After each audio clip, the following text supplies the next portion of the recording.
نشأت في بيت كلمة فقير دي شوية على اللي أنا كنت عايشة فيه. أنا عيلتي كانت تحت خط الفقر بكتير، ومش هيفهم كلامي ولا وجعي ولا قصتي إلا الحد اللي عاش في نفس ظروفي وحس بالجوع والذل والحاجة. المثل اللي بيقول محدش بينام من غير عشا ده مثل كاذب، والدليل عليه أنا مفتكرش أصلا إن أنا في ليلة اتعشيت فيها. كبرت في وسط أب وأم غلابة و3 إخوات بنات، وأنا كنت أصغرهم. مرت السنين وكبرت في وسط الضعف والفقر ده. كبرت وكبروا إخواتي هم كمان واتجوزوا، بس للأسف من خيبتهم اتجوزوا من نفس البيئة بتاعتنا، فتحط الفقر على الفقر، بقوا فقرين وزادت مشاكلهم وحرمانهم. وعلشان كده كنت مغيرة أقرر مصيري بأي شكل من الأشكال.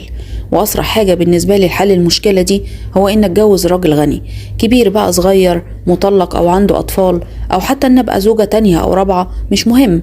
المهم عندي إن أخرج من الهم اللي أنا فيه ده. وعشان كنت أنا أجمل وأصغر إخواتي كان بيتقدم لي عرسان